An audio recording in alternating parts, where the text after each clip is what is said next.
partir de hoje, a edição das 10 começa a exibir uma série de reportagens sobre os padres brasileiros. Em todo o território nacional, são mais de 22 mil padres e esse número aumentou consideravelmente de alguns anos para cá. Na década de 90, eram apenas 14 mil. Mesmo com católicos em cada cantinho do país, a concentração de padres em algumas regiões do Brasil é um problema para a igreja e para os fiéis. A vida religiosa diz muito sobre cada lugar. Funciona como um termômetro que mede as condições sociais e econômicas da região. Uma análise fácil de ser compreendida quando olhamos um mapa com a distribuição de padres no Brasil. A divisão da Igreja Católica se dá pelo que chamam de regionais, definidas pela CNBB, Conferência Nacional dos Bispos do Brasil. Sendo assim, as regionais Sul e Leste, que incluem os estados de Rio, São Paulo e Minas Gerais, somam 13.316 padres. Já as regionais Norte e Nordeste têm um número bem inferior, 5.381. Ali tem fatores estruturais, fatores econômicos, fatores geográficos, tudo isso contribui para que tenha uma escassez de padres nessa região, que nós chamamos de região, área de missão ainda do Brasil. A extensão territorial é a primeira delas, pela grandeza, por exemplo, da Amazônia.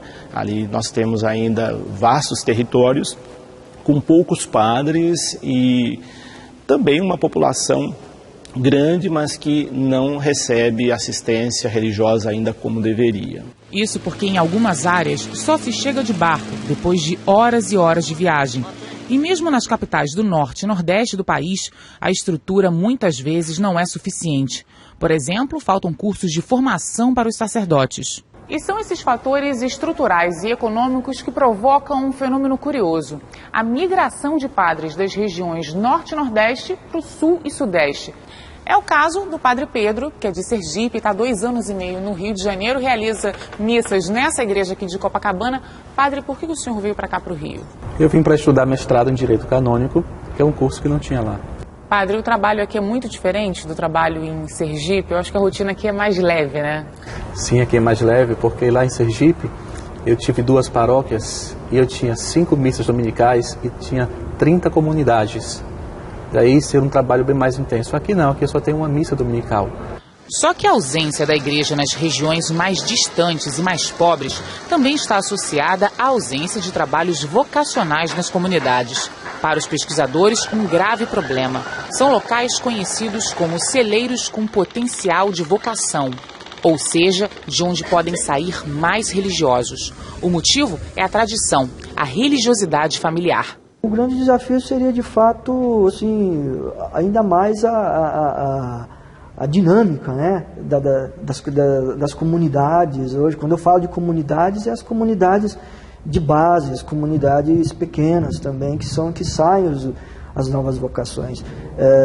Existe um comprometimento ainda muito forte entre as opções de vida. As pessoas se consagram ou como leigas, ou elas se consagram como sacerdotes, como religiosos, como outros dentro da vida consagrada, né? Por isso, um evento grandioso, como a Jornada Mundial da Juventude, é estratégico para a Igreja.